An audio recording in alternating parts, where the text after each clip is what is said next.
Hello मेरे प्यारे student, आप लोग कैसे हो। मैं उम्मीद करती हूँ कि आप लोग अच्छे होंगे, स्वस्थ होंगे और मस्त होंगे और अच्छे नॉलेज देने के लिए आप लोग हमारे यूट्यूब चैनल पे आए हो। तो जल्दी से भाई और बहनों अपने दोस्तों के पास ये चैनल भेज दो, लिंक भेज दो और उसे भी बोलो कि तुम भी कर लो, ठीक है। बायोलॉजी का कला। तो देखिए भाई बहनों, हमने पिछले कक्षा में आप लोग को ऑब्जेक्टिव बताए थे, तो आज और बोले थे 10 तारीख तक ऑब्जेक्टिव ही चलेगा, ठीक है। तो 10 तारीख तक ऑब्जेक्टिव यानी 9 तारीख तक चलेगा। 10 तारीख से स्टार्ट होने वाला है 12th वालों के लिए न्यू बैच। तो जरा अपने भाइयों और बहनों को बता देना, अगर मेरे पढ़ाई अच्छा लगे आप लोग को तो ही बताना, ठीक है। तो अपने भाई और बहनों को बता देना कि क्लास स्टार्ट है 10 तारीख से ऑनलाइन, ठीक है। और ऑफलाइन के बारे में मैं आपको जानकारी देते रहूंगी। तो सबसे पहले आप लिखिएगा ऑब्जेक्टिव। क्या लिखना है?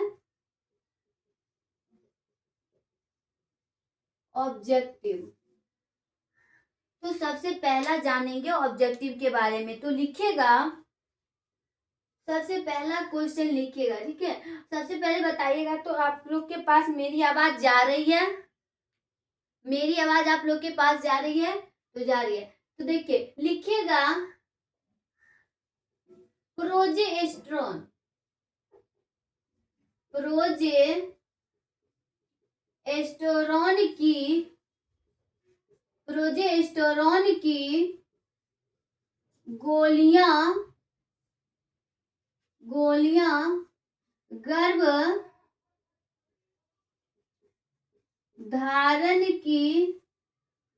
धारण को अवरुद्ध करके, क्या लिखना है? प्रोजेस्टेरोन की गोलियां गर्भधारण को इसे अवरुद्ध करके रोकती है। तो क्या होगा इसका आंसर? बताइएगा जरा आप लोग, क्या होगा? बताओ बताओ भाई बहनों, क्या होगा?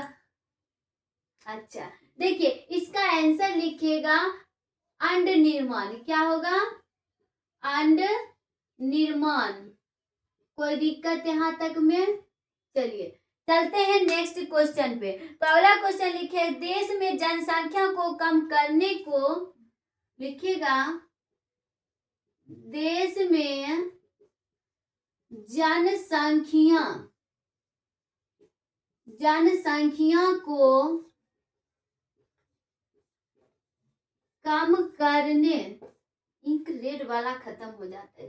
देश में जनसंख्या को कम करने का सबसे अच्छा तरीका है। कम करने का सबसे अच्छा तरीका है। तो बताइएगा इसका आंसर क्या होता है? तो लिखिएगा परिवार नियोजन का पालन करना। लिखिएगा परिवार नियोजन का पालन करना और परिवार नियोजन का पालन करना और लागू करना। शायद ये हो चुका है ना, लागू करना। खैर कोई बात नहीं, याद पड़ गया आप लोग को, ठीक है। तो आप लोग यहाँ तक नोट कीजिए, ठीक है। कोई दिक्कत यहाँ तक में आप लोग को? आप लोग को दिक्कत ना होगा तो किसे होगा? अच्छा, जो देखिएगा उसी को ना दिक्कत होगा। तुम ही लोग बताओ भाई बहनों। तो आप लोग यहाँ तक नोट कीजिए। चलते हैं अगले क्वेश्चन पे।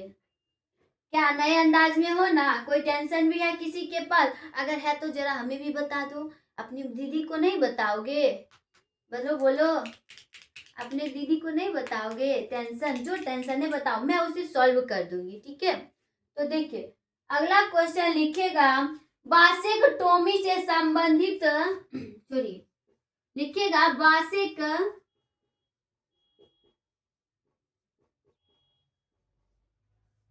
ठीक है, वासेक्टोमी से संबंधित कौन सा कथन सही है? वासेक्टोमी से संबंधित कौन सा सही है। ठीक है, कोई दिक्कत यहाँ तक में? देखिए इसमें तो क्या है, वासेक्टोमी से संबंधित कौन सा सही है, यानी तो हम सिर्फ जानते हैं वासेक्टोमी। वासेक्टोमी के लिए हम क्या करते हैं, आप लोग को बताए थे ना, बताइए। ठीक है, तो देखिए हमने सिर्फ इसका आंसर ही लिख देते हैं, तो लिखिएगा यह यूथेरा स्पर्म की गति को रोकती है। ठीक है, आपको इसमें और कुछ रहेगा, ठीक है, लेकिन आपको क्या चुनना है, यह यूथेरा स्पर्म की गति को रोकता है। ये अगर दिक्कत है तो बोलिएगा, ठीक है। स्पर्म के गति को क्या करता है, रोकता है। क्या है कि एग्जाम इसका ऑप्शन यहाँ नहीं हट पाएगा। ठीक है, क्या करता है, रोकता है। ठीक है, कोई दिक्कत यहाँ तक में? अगले क्वेश्चन पे चलिएगा, ऊपर मिटाऊं, एक मिनट हम देख के आती हूँ आप लोग को दिखाई दे रही है या नहीं। ठीक है, आप लोग यहाँ नोट कीजिए।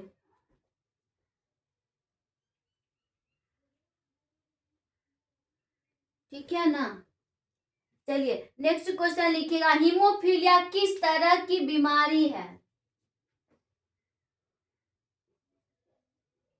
Haemophilia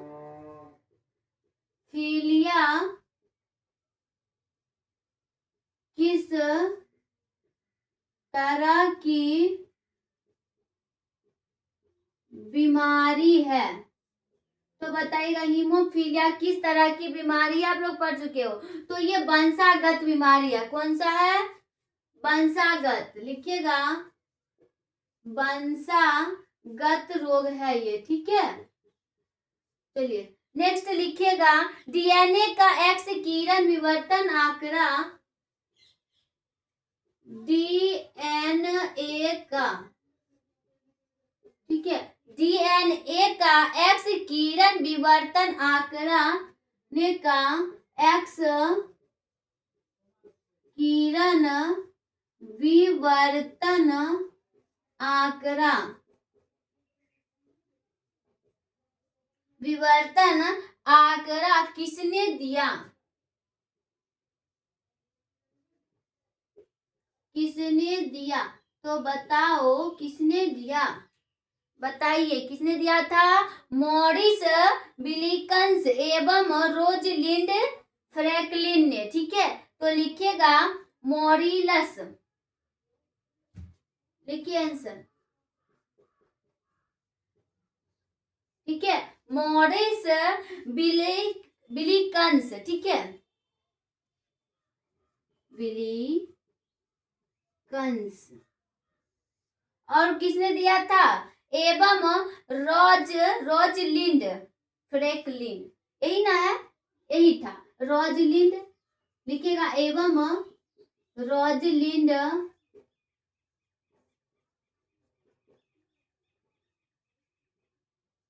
Franklin. ठीक है, कोई दिक्कत? चलिए आगे चलते हैं, यहां तक में कोई दिक्कत आप लोग को? कोई दिक्कत नहीं है, तो लिखिएगा हर्ष एवं चेज के प्रयोग का निष्कर्षण क्या था, हर्ष एवं चेज का निष्कर्षण का प्रयोग क्या था। ठीक है, हर्ष एवं चेस के प्रयोग का निष्कर्षण क्या था, हर्ष एवं चेस, यहाँ चेस था, का निष्कर्षण का प्रयोग क्या था, तो बताओ क्या था, तो लिखेगा विषाणु का आनुवंशिक पदार्थ डीएनए है। क्या था, विषाणु का आनुवंशिक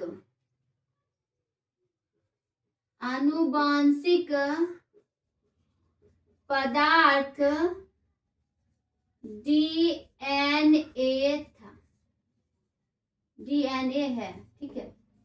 कोई दिक्कत यहाँ तक में? चलिए तब तक आप लोग यहाँ तक नोट कीजिए, ओके। विषाणु का आनुवंशिक पदार्थ DNA है।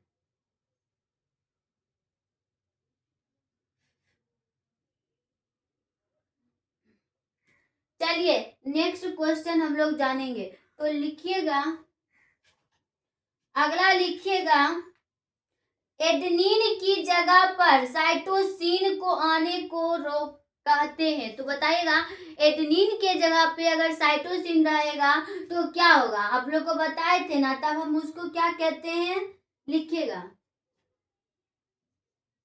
7 नंबर क्वेश्चन लिखिएगा,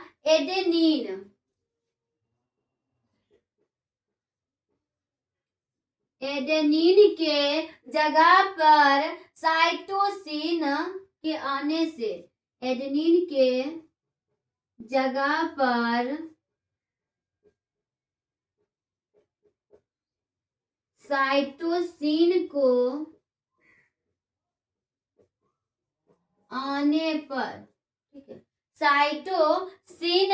साइटोसिन के आने को कहते हैं, आने को कहते हैं। तो बताओ, क्या एडेनिन के जगह पर अगर साइटोसिन को आ जाए तो उसे हम क्या कहेंगे? तो लिखिएगा ट्रांसवर्जन। क्या कहेंगे? ट्रांसवर्जन। जैसे देखो, मैं इसका एग्जाम्पल देती हूँ। जैसे देखिए, आपकी पहली पत्नी आ गई है, बताओ भाई, अगर आपकी पहली पत्नी आ गई है, उसी जगह पे अगर दूसरी पत्नी आ जाएगी तो उसको हम क्या बोलते हैं? सौतीन बोलते हैं ना, बताओ, बोलते हैं ना भाई। उसी तरह है, अगर एडेनिन के जगह पर साइटोसिन आ जाए तो उसको हम क्या कहते हैं? ट्रांसवर्जन कहते हैं, ठीक है। आप समझ में आया? कोई दिक्कत? चलिए अगले क्वेश्चन पे चलते हैं। अब तो तुरंत समझ आ गया होगा ना।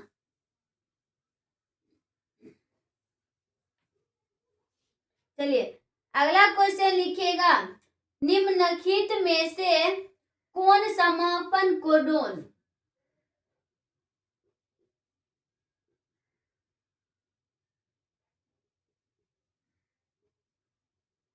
निम्नलिखित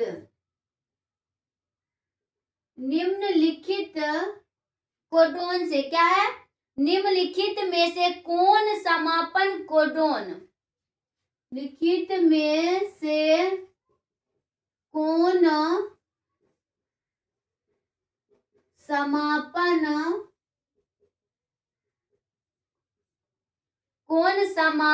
कोडोन, टर्मिनेशन कोडोन, यानी समापन कोडोन को हम क्या कहते हैं? Termination codon. तो लिखिएगा ब्रैकेट में,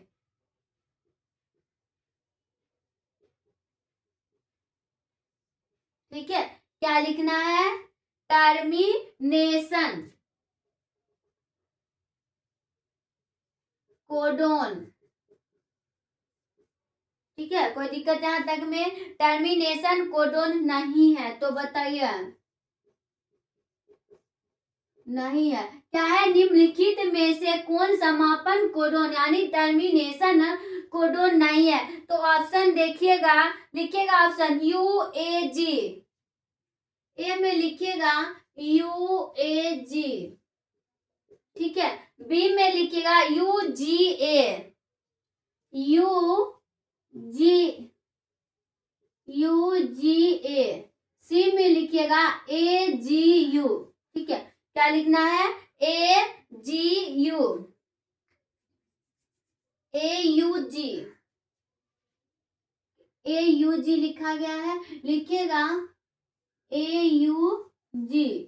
डी में लिखना है UAA, UAA। तो बताइएगा कौन सा होगा इसका राइट आंसर? देखिए, निम्नांकित में से समापन कोडोन, तो हम आपको बताए थे समापन कोडोन कौन कौन सा होता है, बताइएगा। बताए थे ना, AUG होता है, ठीक है। तो इसका राइट आंसर क्या होगा? AUG होगा, ठीक है, कोई दिक्कत। अगला क्वेश्चन लिखिएगा, इनमें से कौन समापन कूटक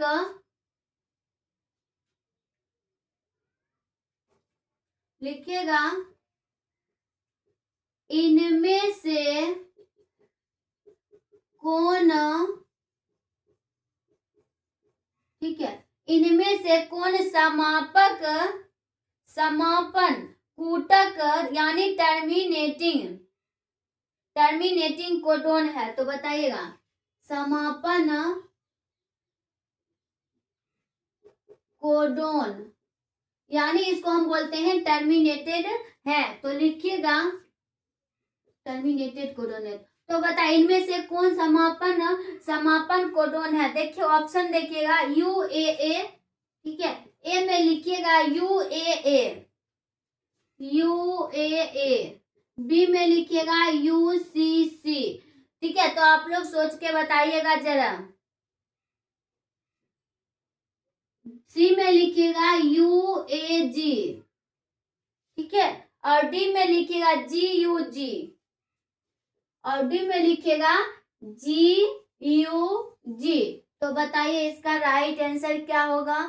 देखिए इनमें से समान कोडोन तो आप लोग पढ़े हैं, तो देखिए क्या है, UAA होगा, ठीक है, UAA, AUG, GUG, ठीक है, ऐसा होता है ना, होता ना है, आप लोग पढ़ चुके, ठीक है, कोई बात नहीं, अगले क्वेश्चन जानेंगे। कोई दिक्कत यहाँ तक में हुआ क्या है तुम लोग को? अच्छा मत बताओ, हम कहाँ बोल रहे हैं कि भाई बता दो, बताने का मन है तो बताओ, नहीं तो छोड़ो, ठीक है। तो चलिए अगले क्वेश्चन पे चलते हैं। DNA के नॉन कोडिंग कर्म को कहते हैं, DNA के नॉन कोडिंग को कहते हैं, तो बताओ DNA के नॉन कोडिंग को क्या कहते हैं, ठीक है, क्या कहते हैं बताओ सोच के। अच्छा सही है, एक्सोन कहते हैं, ठीक है, राइट आंसर एक्सोन, ठीक है, कोई दिक्कत। अगला लिखिएगा, प्रतिलेखन है, प्रतिलेखन है, तो प्रतिलेखन क्या है, ये है संदेश वाहक RNA का बनाना, ठीक है, क्या होता है, संदेश वाहक RNA का, लिखिएगा संदेश वाहक, ठीक है, संदेश वाहक, सही है, DNA नहीं भाई, RNA का बनना, ठीक है, कोई दिक्कत यहाँ तक में। चलिए अगला क्वेश्चन चलते हैं। ठंड बढ़ गया ना भाई, चलिए कहीं नहीं जाना है, नेक्स्ट क्वेश्चन पे जाना है, यही रहना है, ठीक है। चलिए अगला लिखिएगा, रोधकूट की संख्या कितनी है, बताइएगा। रोध आपसे ये पूछा जा सकता है, ठीक है, रोधकूट की संख्या कितनी है, तो बताइएगा रोधकूट की संख्या कितनी होती है। तो देखो ये 3 होती है, ठीक है, ये 3 होती है, ठीक है। अगला लिखिएगा, आनुवंशिक कूट में कितने कूट होते हैं, आनुवंशिक कूट में कितने कूट होते हैं, ठीक है, आनुवंशिक कूट में कितने कूट होते हैं, तो बताए हो कितना होते हैं, 64, सही है, ऑप्शन रहेगा आपको, हम भी ऑप्शन के बता रहे हैं, ठीक है। तो याद रखिएगा, आपको ऑप्शन में रहेगा 65, 10, 25 ऐसे रहेगा। तो आपको कितना मानना, आनुवंशिक कूट कितने कूट होते हैं, तो 64। अगर आपसे पूछे रोड कूट की संख्या कितनी होती है, तो आप लोग क्या बताइएगा, वो 3 होते हैं। ठीक है, चलिए अगला क्वेश्चन देखते हैं।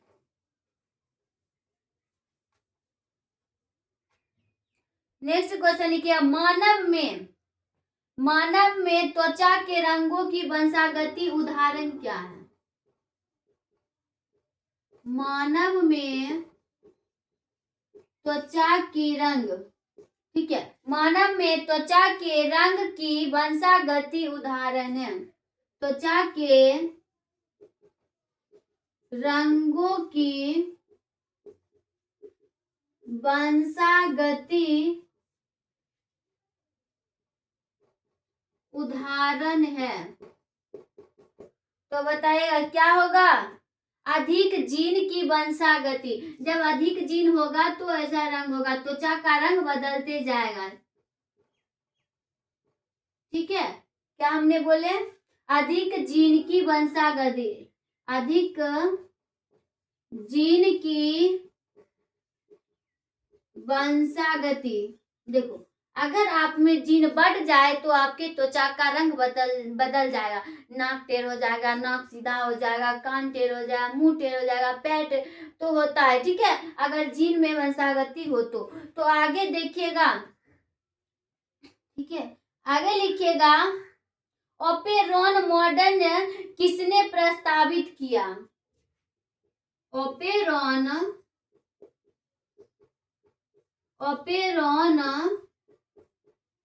मॉडल किसने प्रस्तावित किया। तो बताओ, ओपेरॉन मॉडल किसने प्रस्तावित किया, किसने किया था, जेकब तथा मॉडर्न ने। लिखिएगा, जेकब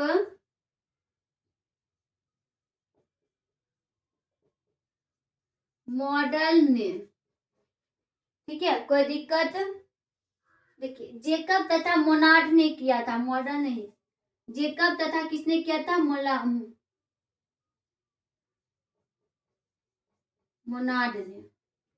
ठीक है, कोई दिक्कत यहाँ तक में भाई और बहनों, अगर दिक्कत है तो बताओ, और नहीं है तो खैर कोई बात ही नहीं। जेकब तथा, तो याद रखिएगा किसने किया था, ओपेरॉन। अगर हम पूछे या कोई भी पूछे ओपेरॉन मॉडर्न किसने प्रस्तावित किया, तो आप लोग क्या बताएगा, जेकब तथा मोनार्ड ने। ठीक है, अगर ऑप्शन में रहे मोनार्ड तो सिर्फ मोनार्ड ही देना है। अगर आपको ऑप्शन में दोनों रहे तो नीचे दिया, ए में रहेगा जेकब, बी में रहेगा मोनार्ड, और सी में रहेगा ए बी दोनों, और डी में रहेगा इनमें से सभी या इनमें से कोई नहीं। तो आपको क्या मानना है, सी नंबर, यानी ए बी दोनों। ठीक है, और नहीं तो ये नहीं रहेगा तो ये रहेगा, ये रहेगा तो ये ना रहेगा। चलिए अगला क्वेश्चन देखते हैं। तो ऐसा ध्यान पार के एग्जाम में बनाना है। इन जी की जैसे क्लास आते हो ना, टेंशन किसी और की रहती है, और यहाँ आके क्लास करते हैं तो समझ ही नहीं आता है, करे तो क्या करे, दीदी मेरे को समझ में नहीं आ रहा है। अरे भाई, तू क्लास में ध्यान रखेगा तभी ना समझ में आएगा, ध्यान है किसी और पे, और तू क्लास में आया तो तुम्हें पता चलेगा हम क्या लिख रहे हैं। लिखेंगे वंशागति तो पता चलेगा मनसागति लिखा हुआ है, सही है ना। तो जरा क्लास में ध्यान, जहां भी जाओ वहां ध्यान रख के, ऐसे परीक्षा में मत चल जाना। अगर उस दिन सुनो, अगर उस दिन तुम्हारे ब्रेकअप हो गया तो कितना टेंशन भाई, एग्जाम भी तुम्हारा, तुम तो फेल होके ही आएगा, सही है ना, फेल होके आएगा ना। तो ऐसा नहीं है, पास करना है, वो सब छोड़ो, वो सब तो चुटकी की बात है, तुम एक बार, लेकिन ये सब करना नहीं है। मैं आपको बार बार समझाती हूँ, ठीक है, लेकिन आप लोग समझते नहीं हो, ये अलग बात है। बाद में लेकिन पछताओगे, और मेरी याद एक बार जरूर आएगी कि दीदी हमें समझाते थे। ठीक है, तो जरा इस बात पे ध्यान रख के एक बार अपना करियर बना लो ना, उसके बाद तुम्हें जितना रखना है तुम रखो। मैं भी मना नहीं करूंगी, नहीं आपके पापा मम्मी मना करेंगे। ठीक है, तो जरा इस बात पे ध्यान रखिए, अभी करियर बना लो, ठीक है। तो चलिए अगला क्वेश्चन लिखिएगा, प्रोटीन संश्लेषण की क्रिया संपन्न होती है। प्रोटीन संश्लेषण की, ठीक है, प्रोटीन संश्लेषण की क्रिया यानी संपन्न होती है, विवाह संपन्न, प्रोटीन संश्लेषण की क्रिया संपन्न होती है। तो बताइएगा, बताइए आंसर। प्रोटीन संपन्न की क्रिया संपन्न होती है, प्रोटीन संश्लेषण की क्रिया संपन्न होती है किसके द्वारा? तो ये होती है राइबोसोम, ठीक है, राइबोसोम। तो आप लोग नोट कीजिए, ठीक है। एक मिनट, अच्छी दिख रही है ना? चलिए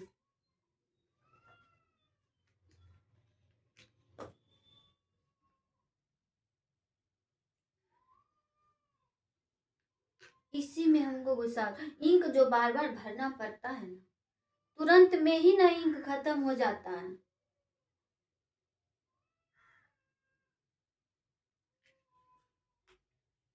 चलिए चलते हैं नेक्स्ट क्वेश्चन पे। लिखिएगा, ऑटोसोमल प्राथमिक, नीचे मिटा दो, ठीक है। 17 नंबर लिखिएगा, ऑटोसोमल प्राथमिक,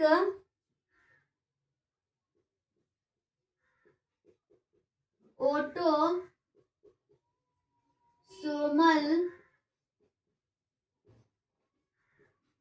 ठीक है, ऑटोसोमल, ऑटोसोमल प्राथमिक नॉन डिस्कर्सन,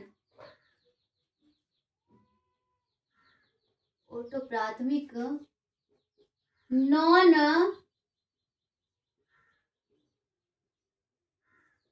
डिस्कर्जन, यही है ना,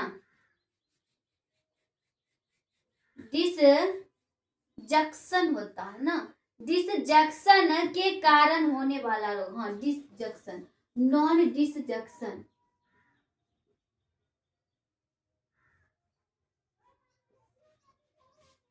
सही है, बताओ तो भाई बहनों। डिसजक्शन गलत है, मतलब हम गलत लिखेंगे तो तू लोग बोलेगा सही है। लिखिएगा, डिसजक्शन होता है, नॉन डिसजक्शन, ठीक है। अब सही है, सही है ना? हाँ अब सही है। तो लिखिएगा, नॉन डिसजक्शन के कारण होने वाला रोग, सन के कारण होने वाला रोग, होने वाला रोग। तुम लोग ऐसा करते हो कि आप तो अपना दिमाग दूसरी जगह धर के ही आते हो, साथ में चाहते हो कि दीदी का भी दिमाग कहीं और भटका दे, ठीक है। तो ऐसा मत करो, आप लोग भी पढ़ो, हम भी पढ़ाने पे ध्यान देंगे और आप लोग भी पढ़ने पे ध्यान दो। तो इसका आंसर क्या होगा बताइएगा, किसमें ऐसा होता है? तो ऐसा होता है डाउन सिंड्रोम में,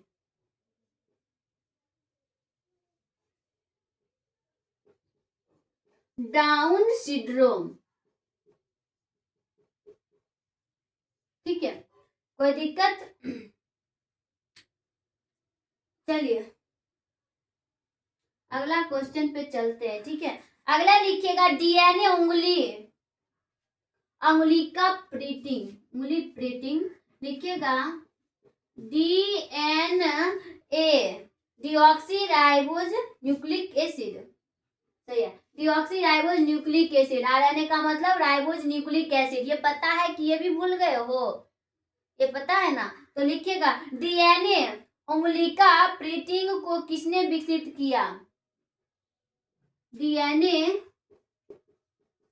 उंगलिका प्रिंटिंग, प्रिंटिंग को किसने प्रस्तावित किया, ठीक है। डीएनए उंगलिका प्रोटीन को किसने प्रस्तावित किया? तो बताइएगा आप लोग, किसने किया था? बताइए, ये तो पता होना चाहिए। किसने किया था? एलेक जराफी, सही है। एलेक जराफी, ठीक है। एलेक जाफरी, देखिए यहाँ तो गलत हो गया तो यहाँ लिख लीजिए एलेक जाफरी, ठीक है। अगला क्वेश्चन पे चलते हैं। इनमें से कौन श्रृंखला प्रारंभ कोडोन है? जब आप बीटी कॉटन के बारे में पढ़ते होंगे तो उसमें आपको बताए होंगे, हिंद ये सब बताए थे ना।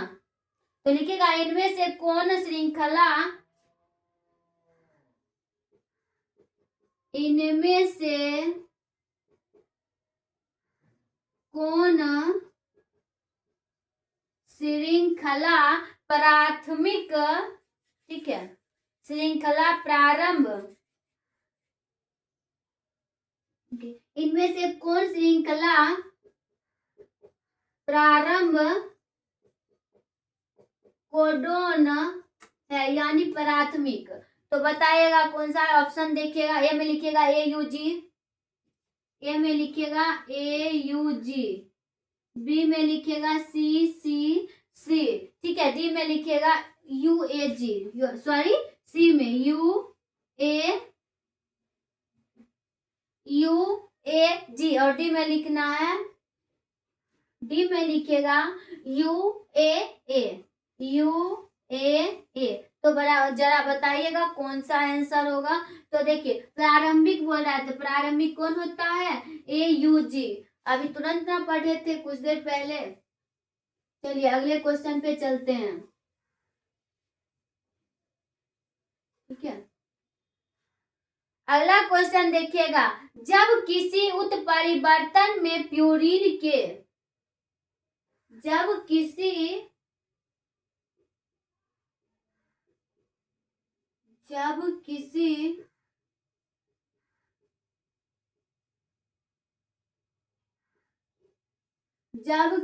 उत्परिवर्तन में, ठीक है, उत्परिवर्तन में प्यूरिन के स्थान पर पिरामिडिन, स्थान में प्यूरिन के स्थान पर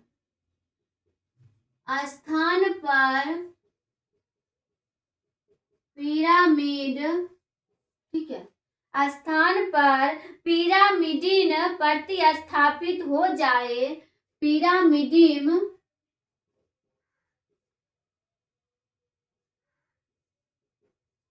स्थापित हो जाए,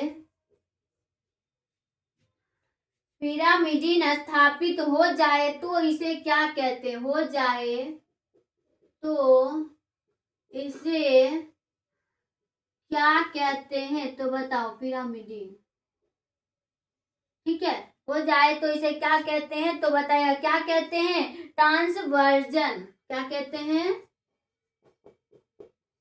ट्रांसवर्जन, लिखते हैं वर्जन लेकिन इसको पढ़ते हैं वर्जन, ठीक है। ऐसा बहुत सा वर्ड है, लिखाता कुछ और है और पढ़ते कुछ और है, तो इस बात का ध्यान रखिएगा, ट्रांसवर्जन है, ठीक है। अगला क्वेश्चन लिखिएगा, ट्रांसक्रिप्शन के लिए, नीचे लिखिएगा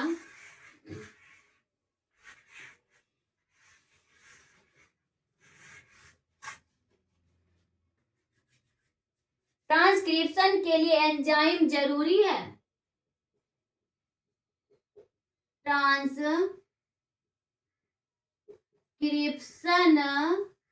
के लिए एंजाइम जरूरी है। तो बताइएगा ट्रांसक्रिप्शन के लिए एंजाइम जरूरी है, वो कौन सा एंजाइम है? तो RNA पॉलीमेरेज, राइबोन्यूक्लिक एसिड, ठीक है, RNA पॉलीमेरेज, ठीक है, पॉलीमेरेज। यहाँ तक में कोई दिक्कत? चलिए नेक्स्ट क्वेश्चन पे भाई बहनों, तो चलिए चलते हैं नेक्स्ट क्वेश्चन। अगला लिखिएगा, निम्नांकित में से कौन अनुवांशिक पदार्थ है? ठीक है, क्या लिखना है? निम्नलिखित में से कौन आनुवंशिक पदार्थ है? तो जैसे देखिए, लिख देते हैं, निम्नांकित में से कौन आनुवंशिक पदार्थ है? तो देखिए ऑप्शन देखिएगा आप लोग, रहेगा आरएनए, डीएनए और पॉलीमेरेज। ए में लिखिएगा आरएनए, बी में लिखिएगा डीएनए, सी में लिखिएगा पॉलीमेरेज, डी में लिखिएगा इनमें से कोई नहीं, कोई नहीं। तो बताइएगा क्या होगा? इसका राइट आंसर क्या होगा? तो देखिए, निम्नांकित में से कौन आनुवंशिक पदार्थ है? तो हम किसको बोलते हैं? डीएनए को। कोई दिक्कत है? चलिए अगला क्वेश्चन देखते हैं।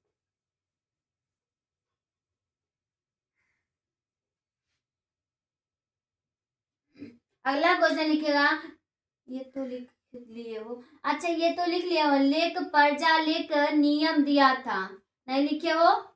नहीं लिखे हो? चलिए लिखते हैं, लेख पर्चा लेख,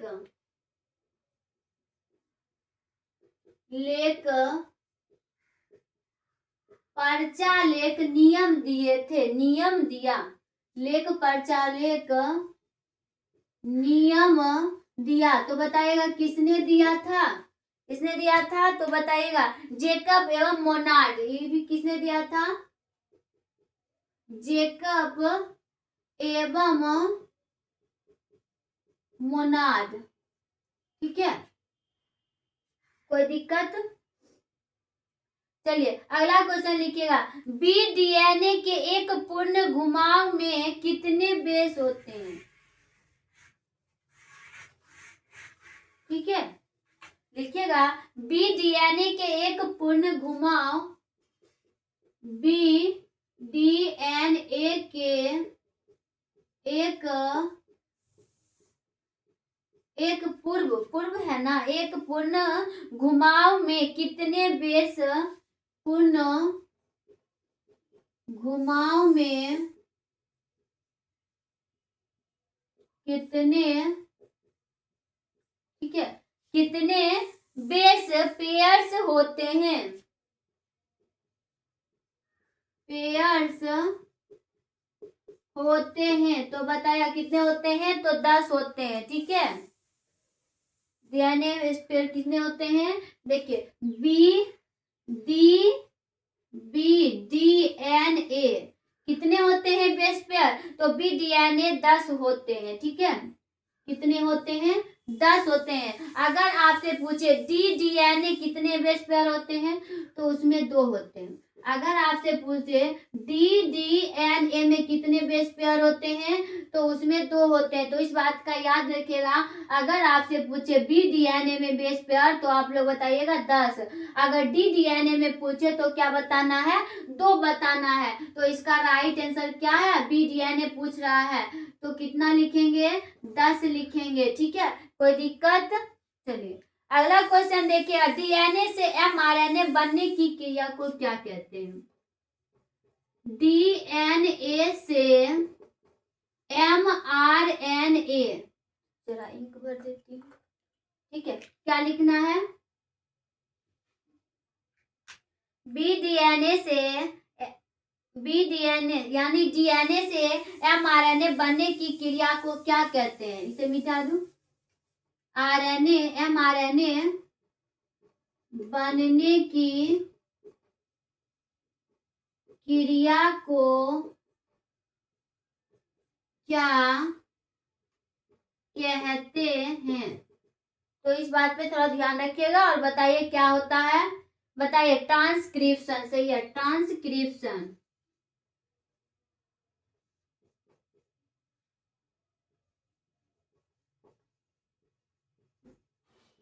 दिखाई दे रही है ना?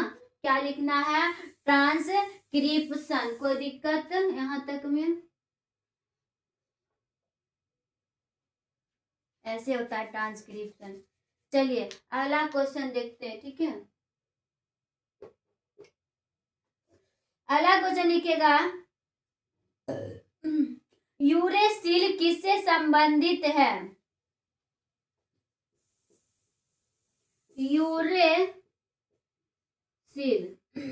यूरेसिल किससे संबंधित है? किससे संबंधित है? तो बताइएगा यूरेसिल किससे संबंधित है? तो ये है आरएनए से। किससे? आरएनए से, राइबो न्यूक्लिक एसिड। अगला क्वेश्चन देखिएगा,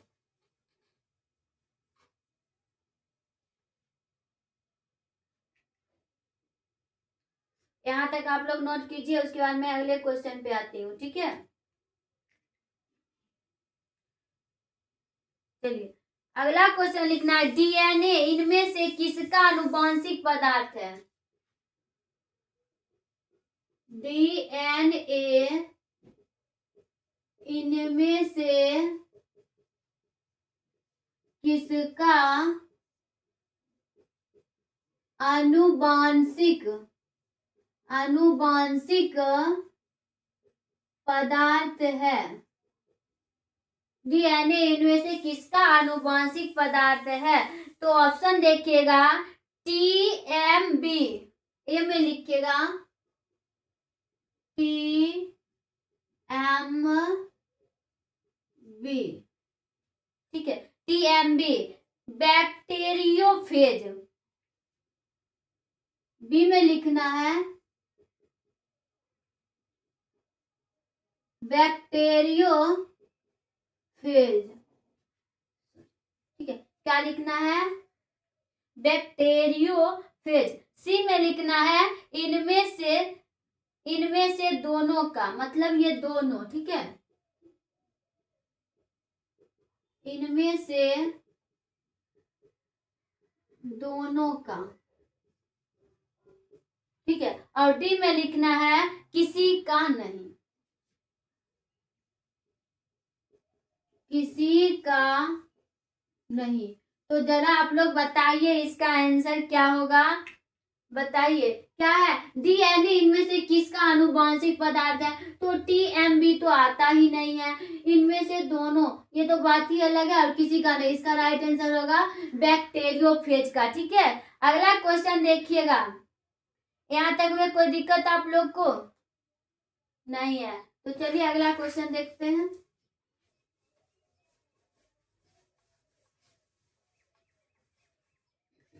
अगला लिखिएगा, इनमें से कौन सा, सीधा लिखिए, नाइट्रोजनी बेस डीएनए में नहीं होता है? तो क्या नहीं होता है?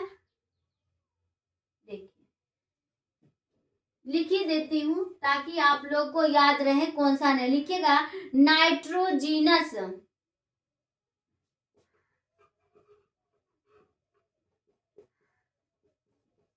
नाइट्रोजीनस बेस में नहीं होता है। तो बताइएगा क्या नहीं होता है? नाइट्रोजन बेस में क्या नहीं होता है? यूरासिल यानी आरएनए, यूरासिल यानी आरएनए नहीं होता है। तो इस बात पर ध्यान थोड़ा रखिएगा। अगर आपको ऑप्शन में रहेगा, ऐसा पूछेगा आपको, इनमें से कौन सा नाइट्रोजिनस बेस आरएनए में, आपको दे देगा डीएनए, आरएनए, पॉलीमेरेज, ऐसा कुछ दे देगा, तो कौन सा नहीं होता है बताओ? अगर ऐसा दे तो इनमें से कोई नहीं हुआ, ठीक है। चलिए अगला क्वेश्चन देखते हैं। लिखिएगा न्यूक्लिक अम्ल पॉलीमर है।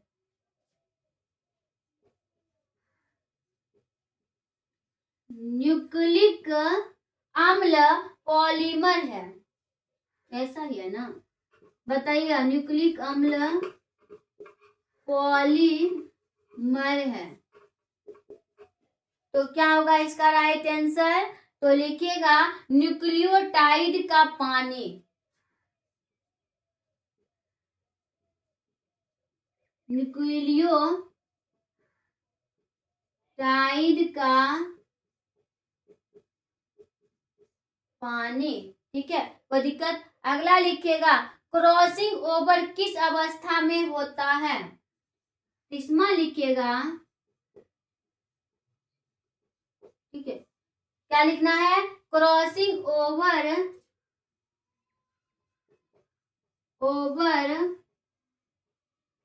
किस अवस्था में होता है? क्रॉसिंग ओवर किस अवस्था में होता है? तो क्या होगा? पैक्टिन।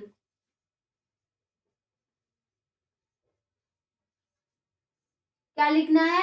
पैक्टिन। तो आज की क्लास यहीं तक समाप्त करते हैं। अगर आपको इसमें कोई दिक्कत है तो आप लोग बताइए, और नहीं दिक्कत है तो खैर कोई बात ही नहीं।